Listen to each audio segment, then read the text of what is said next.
हाँ जी दोस्तों, Punjabi dictation speed 90 ਦੀ 450 शब्द 5 मिनटां ਦੇ ਵਿੱਚ डिक्टेट करांगे।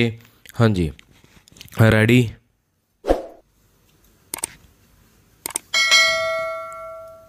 स्टार्ट। ਭਾਰਤੀ ਲੋਕਤੰਤਰ ਚੋਣ ਵਿਵਸਥਾ ਵਿੱਚ ਮੈਂਬਰ ਪੰਚਾਇਤ ਤੋਂ ਲੈ ਕੇ ਮੈਂਬਰ ਲੋਕ ਸਭਾ ਤੱਕ ਹਰੇਕ 5 ਵਰ੍ਹਿਆਂ ਬਾਅਦ ਲੋਕਾਂ ਵੱਲੋਂ ਆਪਣੇ ਪਸੰਦੀਦਾ ਉਮੀਦਵਾਰ ਦੀ ਬਤੌਰ ਪ੍ਰਤੀਨਿਧੀ ਚੋਣ ਕੀਤੀ ਜਾਂਦੀ ਹੈ। ਡੰਡੀ। ਇੱਕ ਵਾਰ ਜੇਤੂ ਐਲਾਨੇ ਜਾਣ ਤੋਂ ਬਾਅਦ ਵੋਟਰ ਕੋਲ ਕੋਈ ਅਜਿਹਾ ਬਦਲ ਨਹੀਂ ਬਚਦਾ ਕਿ ਉਹ 5 ਸਾਲ ਪੂਰੇ ਹੋਣ ਤੋਂ ਪਹਿਲਾਂ ਆਪਣੇ ਵੱਲੋਂ ਲਏ ਗਏ ਫੈਸਲੇ ਨੂੰ ਮੁੜ ਵਿਚਾਰ ਸਕੇ। ਜੇਕਰ ਉਸ ਨੂੰ ਅਜਿਹਾ ਲੱਗੇ ਕਿ ਵੋਟ ਦਾ ਸਹੀ ਇਸਤੇਮਾਲ ਕਰਨ ਵਿੱਚ ਉਸ ਕੋਲੋਂ ਕੁਤਾਹੀ ਹੋਈ ਹੈ ਅਤੇ ਚੁਣੇ ਗਏ ਪ੍ਰਤੀਨਿਧੀ ਦੀ ਕਾਰਜਸ਼ੈਲੀ ਤੋਂ ਉਹ ਨਿਰਾਸ਼ ਹੈ, ਤਾਂ ਸਪਸ਼ਟ ਹੈ ਕਿ ਉਸ ਨੂੰ ਗਲਤੀ ਦੀ ਦਰੁਸਤੀ ਲਈ 5 ਸਾਲ ਦਾ ਇੰਤਜ਼ਾਰ ਕਰਨਾ ਹੋਵੇਗਾ। ਡੰਡੀ।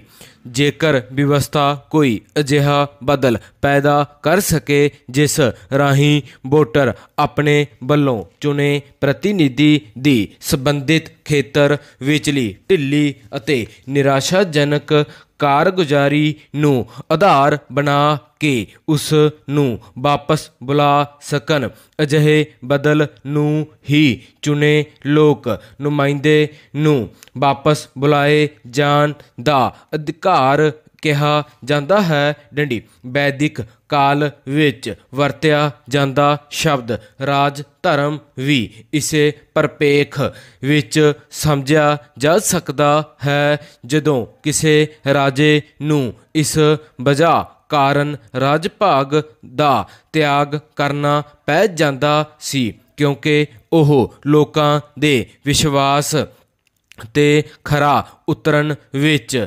ਅਸਫਲ ਰਹਿੰਦਾ ਸੀ। ਡੰਡੀ। ਸਾਡੇ ਦੇਸ਼ ਵਿੱਚ ਲਾਗੂ ਲੋਕ ਪ੍ਰਤੀਨਿਧੀ ਐਕਟ 1951 ਭਾਵੇਂ ਚੁਣੇ ਹੋਏ ਨੁਮਾਇੰਦੇ ਨੂੰ ਵਾਪਸ ਬੁਲਾਏ ਜਾ ਸਕਣ ਦੀ ਹਮਾਇਤ ਤਾਂ ਕਰਦਾ ਹੈ, ਪਰ ਇਸ ਪਿੱਛੇ ਆਧਾਰ ਸੰਤੋਖਜਨਕ ਕਾਰਗੁਜ਼ਾਰੀ ਨਾ ਹੋ ਕੇ ਕਿਸੇ ਗੰਭੀਰ ਅਪਰਾਧ ਹੋਣ ਨੂੰ ਲਾਜ਼ਮੀ ਕਰਾਰ ਦਿੰਦਾ ਹੈ। ਡੰਡੀ।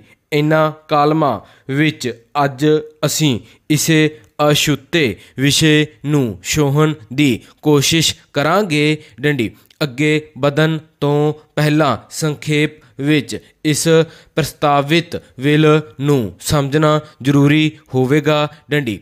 ਜੇਕਰ ਕੋਈ ਲੋਕ ਨੁਮਾਇੰਦਾ ਆਪਣੀ ਜ਼ਿੰਮੇਵਾਰੀ ਨਿਭਾਉਣ ਵਿੱਚ ਲੋਕਾਂ ਦੀਆਂ ਆਸਾਂ ਅਤੇ ਉਮੀਦਾਂ 'ਤੇ ਖਰਾ ਨਹੀਂ ਉਤਰਦਾ ਤਾਂ ਉਸ ਨੂੰ ਵਾਪਸ ਬੁਲਾਏ ਜਾਣ ਦੀ ਪ੍ਰਕਿਰਿਆ ਸੰਬੰਧਿਤ ਖੇਤਰ ਦਾ ਕੋਈ ਵੀ ਵੋਟਰ ਸ਼ੁਰੂ ਕਰ ਸਕਦਾ ਹੈ। ਡੰਡੀ। ਵੱਖ-ਵੱਖ ਰਾਜਾਂ ਲਈ ਨਿਰਧਾਰਤ ਕੀਤੀ ਗਈ ਇੱਕ ਖਾਸ ਸਮਾਂ ਸੀਮਾ ਜੋ ਅਨੁਮਾਨ 1 ਤੋਂ 2 ਸਾਲ ਦੀ ਹੁੰਦੀ ਹੈ, ਖਤਮ ਹੋਣ ਤੋਂ ਬਾਅਦ ਸੰਬੰਧਿਤ ਚੋਣ ਹਲਕੇ ਦੇ ਵੋਟਰ ਪੰਚਾਇਤ ਪੱਧਰ ਲਈ ਕੁਲੈਕਟਰ ਅਤੇ ਵਿਧਾਨ ਸਭਾ ਜਾਂ ਲੋਕ ਸਭਾ ਦੇ ਮਾਮਲੇ ਵਿੱਚ ਸਪੀਕਰ ਨੂੰ ਅਰਜ਼ੀ 'ਤੇ ਸੰਬੰਧਿਤ ਖੇਤਰ ਦੇ ਘੱਟੋ ਘੱਟ 1/4 ਵੋਟਰਾਂ ਦੇ